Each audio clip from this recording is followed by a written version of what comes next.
ओम शिवोहम शिवोहम शिवोहम। ओम सच्चिदानंद रूपाय विश्वोत्पत्त्यादिहेतवे तापत्रय विनाशाय श्रीकृष्णाय वयं नमः। श्रीकृष्णाय वयं नमः।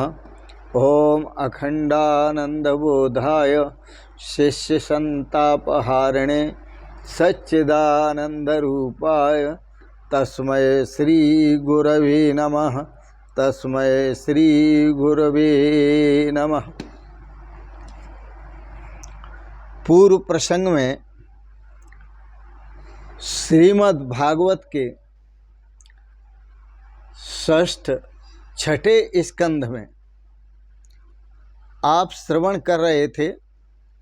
न तथा ही अघवान राजन पूये तप आदि भी यथा कृष्णार्पित प्राणास तत्पुरुष निवेशया। श्री सुखदेव जी राजा परीक्षित को कहते हैं, हे राजन, भगवान को प्राण अर्पण करो और भगवान के जो भक्तजन हैं, संतजन हैं, उनकी सेवा करो। ये दो काम करना बहुत आवश्यक है, क्योंकि जब तक ये दो काम नहीं होंगे तो पापी मनुष्यों का जो पाप है वह नष्ट नहीं होगा। पापी मनुष्य भी भक्ति से जैसा पवित्र होता है वैसा सम दम तप आदि से पवित्र नहीं होता। इसलिए आप अपने प्राणों को कृष्ण अर्पित करो और उनके जो भक्त हैं, जो सेवक हैं, जो संत हैं, उनकी सेवा करो। संत सेवा से बहुत लाभ होता है। जीवन का जो सुधार होता है वो संत सेवा से ही होता है। संत भगवान की तरफ से भेजे हुए अहेतुक दया सिंधु हैं। वो आपसे कुछ चाहते नहीं, केवल आपका उद्धार चाहते हैं, आपका कल्याण चाहते हैं। इसलिए हे राजन, अपने जो प्राण हैं वो भगवान को अर्पित करो। जब आप अपने प्राणों को भगवान के अर्पित कर दोगे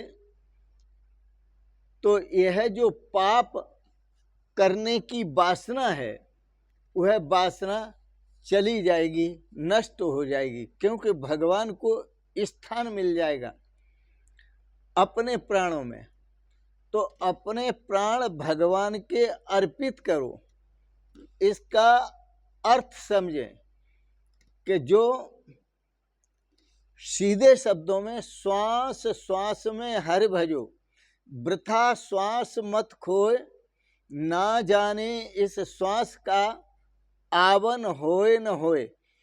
ये शुद्ध रूप में सरल भाषा में आपको बताया गया कि श्वास के द्वारा भगवान का चिंतन करो, श्वास प्रति श्वास भगवान का स्मरण करो, श्वास प्रति श्वास नारायण का मंत्र जपो, कृष्ण मंत्र जपो, राम जी का मंत्र जपो, अथवा वेदांत के आधार पर, अद्वैत भाव के आधार पर ओम जपो, सोहम जपो, शिवोहम जपो। किसके द्वारा? प्राणों के द्वारा। तो आपके प्राण जब परमात्मा में रमण करेंगे सो वह परमात्मा अहम मैं, उसी का स्वरूप, जब उस भगवान में आपके प्राण रमण करेंगे, अपना प्राण जब आप भगवान को अर्पित कर देंगे तो आपकी पाप वासना भी छूट जाएगी। प्राण अर्पण का अर्थ है श्वास श्वास में प्रभु का स्मरण करना। कोई भी प्राण, कोई भी श्वास खाली न जाए। ईश्वर के नाम का हर श्वास में जप करना। प्रत्येक कार्य में ईश्वर से संबंध बनाए रखना। सतत संबंध बनाए रखना और ईश्वर के प्रति विश्वास रखना। भगवत स्मरण करते रहना तो पाप नहीं होगा, पाप में प्रवृत्ति नहीं होगी। गीता जी में भगवान श्री कृष्ण ने साफ कहा, बड़े सुंदर शब्दों में भगवान श्री कृष्ण ने कहा, माम अनुस्मर युद्ध च, मेरा स्मरण कर फिर युद्ध कर। पहले मेरा स्मरण कर फिर युद्ध कर। इसका अर्थ है कि आप किसी भी सुबह उठते हैं, स्नान आदि करते हैं या कोई भी कार्य करें तो उस कार्य को करने से पहले भगवान का स्मरण करो। संत तो कई स्नान भी बाद में करते हैं, पहले उठते ही बैठ जाते हैं और प्रभु का स्मरण करते हैं, श्वास श्वास में स्मरण करते हैं। इसलिए भगवान ने कहा, माम अनुस्मर युद्ध च, पहले मेरा स्मरण करो फिर युद्ध करो।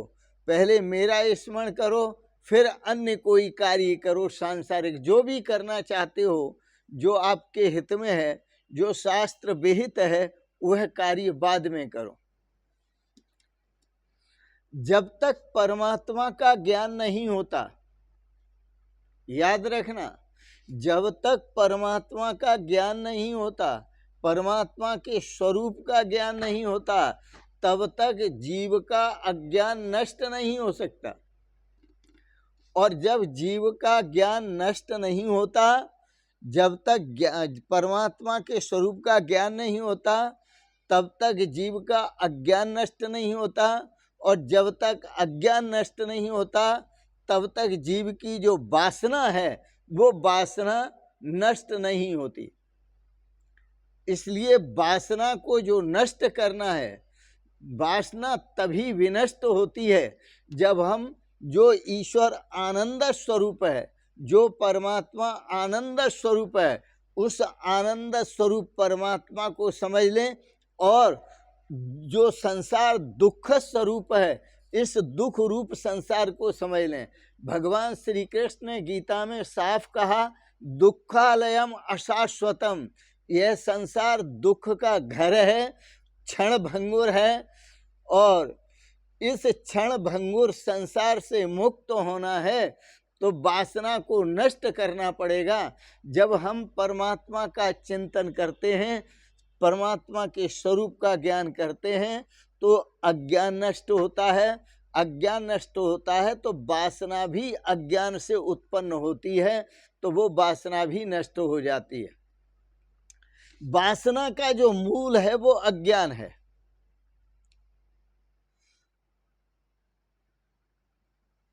और वासना का जो मूल है अज्ञान है। अज्ञान के नाश होने पर ही, लेकिन अज्ञान का जब तक अज्ञान का नाश करने के लिए ज्ञान की आवश्यकता है। ज्ञान से ही अज्ञान नष्ट होता है। और जब अज्ञान नष्ट होता है तो उस ज्ञान को, जो ज्ञान प्राप्त किया जिससे अज्ञान नष्ट हुआ, उस ज्ञान को सदा बनाए रखना, प्राण भगवान श्री कृष्ण के अर्पित रखना। जब जब मन में अज्ञान आए, वासना आए, तब अज्ञान का नाश होता है। कब होता है? जब निरंतर हम भगवान का स्मरण करते हैं, अहर्निश भगवान का स्मरण करते हैं। गोस्वामी तुलसीदास जी ने कहा, काम करते रहो, नाम जपते रहो, पाप की वासनाओं से बचते रहो। सदा का अपने कार्यों को करते रहो। संत महापुरुष कहते हैं, बास ना छोड़ो, वासना छोड़ो। बास ना छोड़ो, वासना छोड़ो। काम ना छोड़ो, कामना छोड़ो, काम ना छोड़ो, कामना छोड़ो।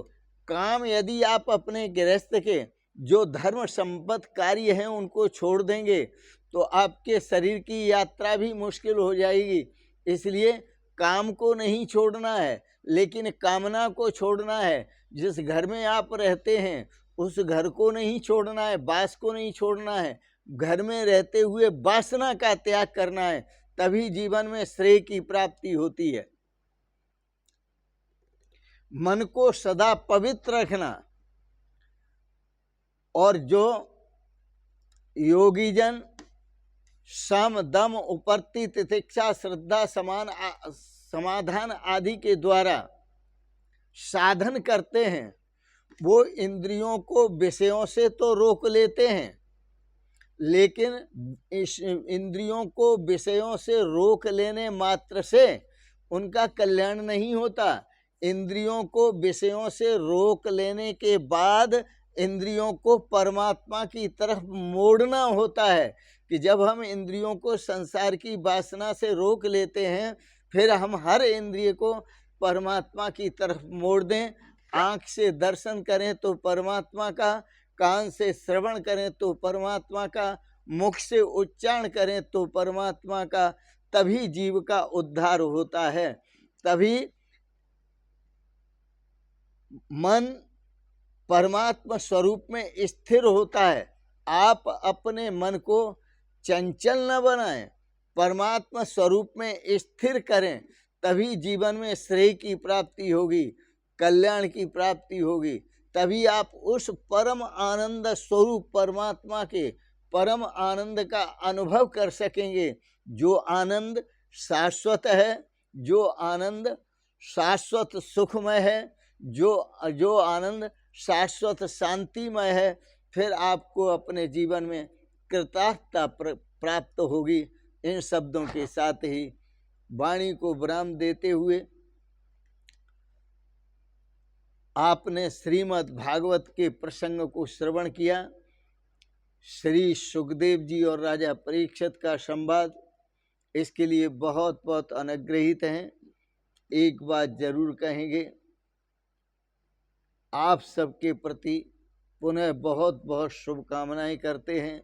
भगवान आपके चित्त को, आपके मन को अपने चरणों में लगाएं और आप सब परिवार सदा स्वस्थ और सुखी रहें। इन शब्दों के साथ ही बहुत बहुत आशीर्वाद, बहुत बहुत प्रणाम प्रणाम प्रणाम। शिवोहम शिवोहम शिवोहम।